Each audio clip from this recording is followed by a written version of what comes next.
Hello, welcome to today's video. Got the leading edge sim Saab 340 with an X-Plane 11. Today we're going to be looking at an NDB approach into Cobar. So just approaching top of descent, which is 30 miles to run Cobar. So we'll just get the descent going, then we'll start looking at the chart as to how we've come to that top of descent figure. So along this airway, because we're outside the 25-mile MSA, the lowest safe on the route is 3,100, so I'm going to set 3.1 initially, and we're at 30 DME now, so I'm going to go into vertical speed, and I do have this map to a key. Otherwise down here the meld ring on top would be vertical speed.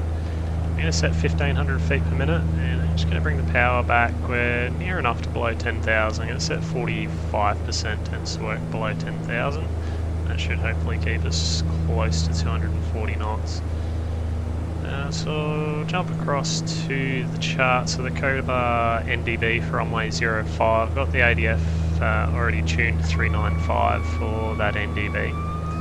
Now what we're going to look at here, so we've got runway elevation of 700 feet. The altitude that we get here, 2,100, corresponds to 4.2 miles to the threshold, and then 0.6 back to the NDB. So we're going to just quickly check that. So it's 300 feet per nautical mile, so that's 1260, 1964.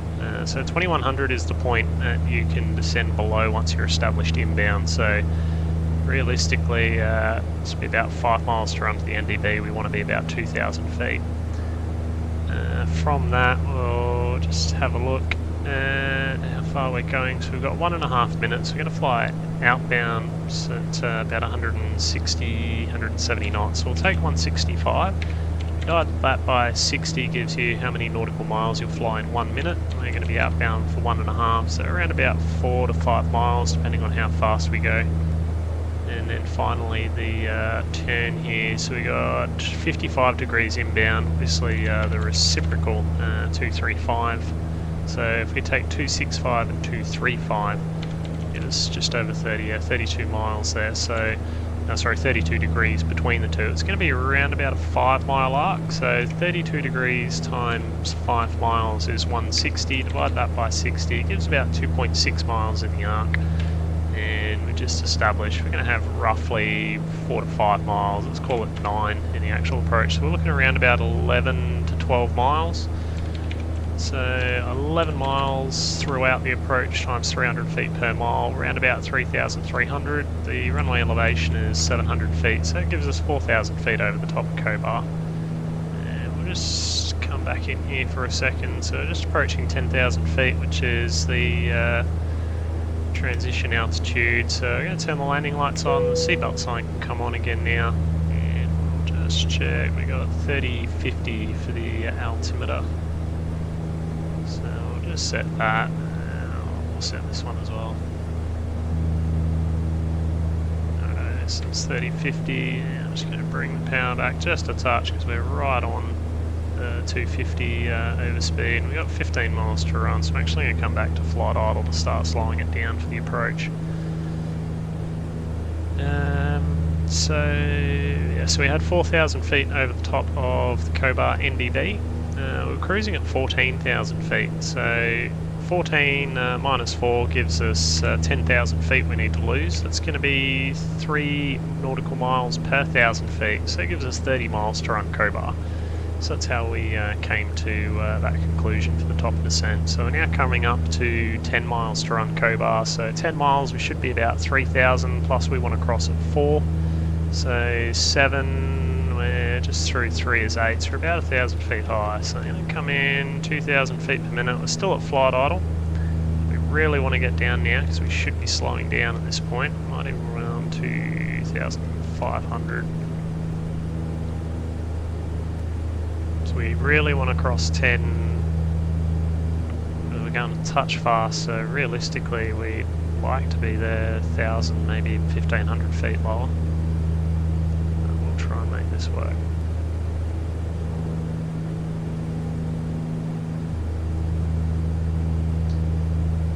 that's happening, I'm going to go into heading mode. I'm going to come down to the Garmin 430 down here. I want to put us into OBS. So this is going to allow us to retain this distance information to the Cobar NDB. It's not going to sequence on to the aerodrome reference point or whatever's behind it in the FMS. And it'll give us the ability to turn the course bar to give us situational awareness as to where we want the ADF to be pointing. So coming up, 6 would be 2, plus our 4 gives 6,000, so we're really around about 300-400 feet low now. So that'll bring us right back. We're doing 250 knots, that'll be 1250 feet per minute. Half the, we'll drop the last digit, divided by 2 gives feet per minute, so 24, half of that's 12, 1200 feet we've got set. Really need to get this speed back. We're going a touch fast to configure.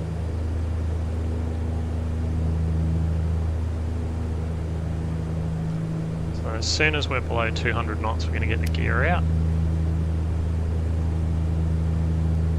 We might have to force the issue here. I'm just going to come back to 500 just so we can get it.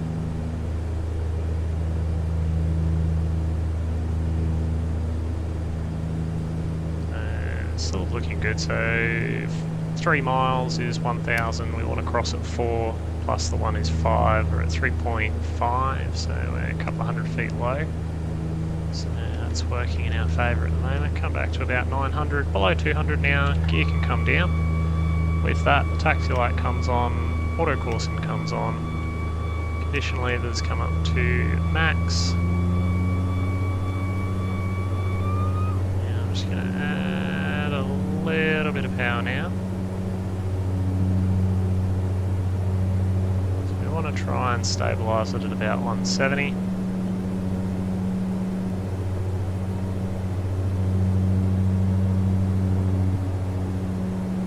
And flat 15. Now set around about 35-40% power should do the trick. We'll hold us at about 170 knots. So we're coming up over the top of the NDB, so we want to track outbound 267. So we go straight outbound here because we're within 30 degrees of the outbound track.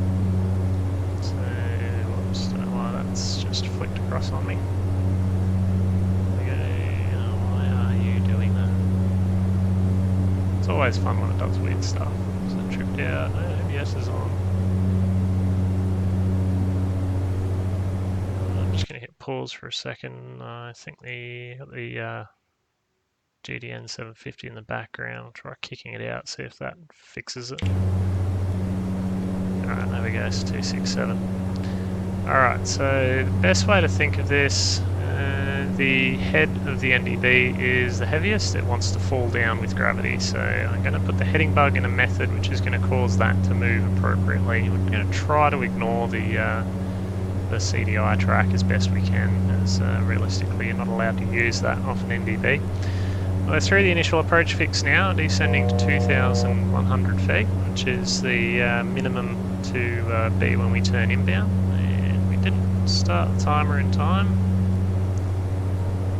Okay, so we're now timing. We've probably already gone outbound for a good 20 seconds, I reckon, so I'm going to adjust that to 1:10 to counteract for that. But we know it should be around about 4 to 5 miles, so I can use that as a cross-check as well. We were fighting with the course bar here. So leaving it all now. It's always fun when this happens. Or at least we have the number we want.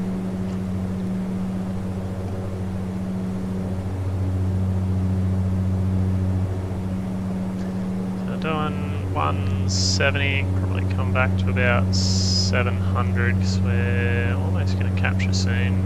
I'll go 500, and with that I'm just going to bump the power slightly because we don't want the speed to wash off.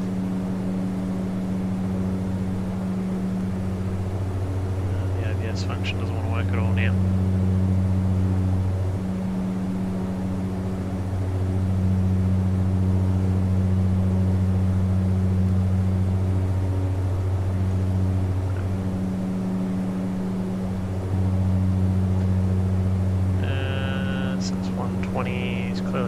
right, 0.6 of a mile. So we're going to turn to left turn to pick up our inbound track. We've got outs capture now, so probably about 60 odd %, which we want to maintain around 160. We want to pick up 055 inbound, which is over here, so set the heading bug here. We don't want it to turn too sharply on us, otherwise we'll end up inside the turn. So I'm going to set up about a 90-degree intercept there, just let it roll out of the turn just to shallow it.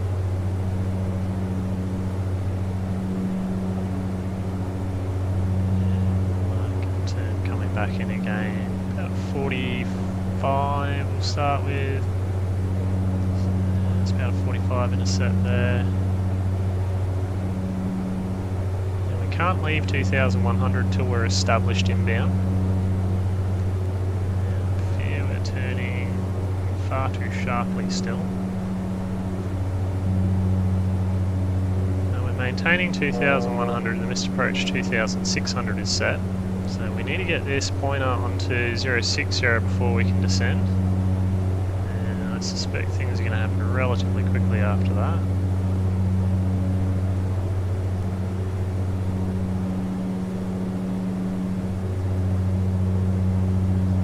Just starting to bring the power off in anticipation. Don't want to come too far back.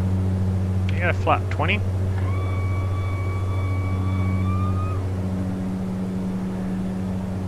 Established inbound, descending to the minima, which was 1330. I'm going to set 1,000 feet per minute because I suspect we're high. Bring the nose in now. I'm going to set just to the right. We get a right crosswind here, so we want to try and maintain that inbound. Most likely would end up in a missed approach because I dare say we're high now. It's not 100% sure how far we are because nothing wants to play nicely today. 1,000 feet per minute is the max we can do, or below 1,000 feet, so that's what we've got set. And we're about to find out, so we're approaching the minima. Up, see where we are, minima visual, we're actually low, which is quite nice. So we're going to disconnect the autopilot, flight director can come off now, and we're just going to manipulate the aircraft across towards the centre line.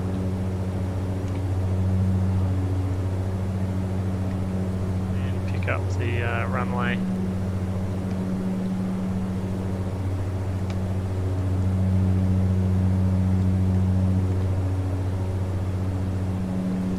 Coming back to about 20-25%, should bring the speed back towards our VREF. We've got 120 set there, so we want to try and be about 130 as we come across the into the flare.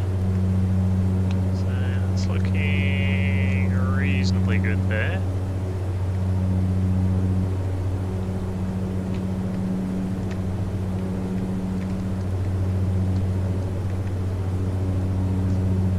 So that's pretty well stable there, coming down onto the centre line.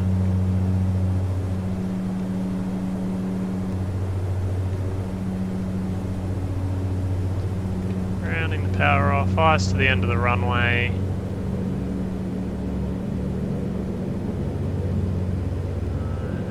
We're down into beta, looking for the beta lights. Can't quite see them with the way the sunlight's hit it there onto the steering tiller.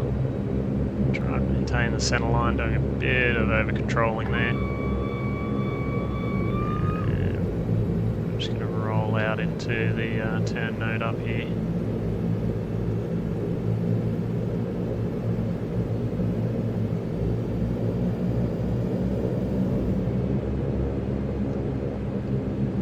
So that was an NDB approach into Cobar.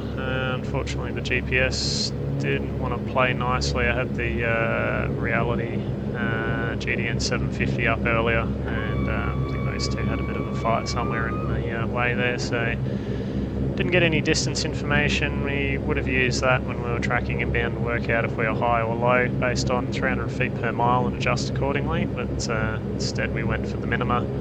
Got visual, found the runway and landed.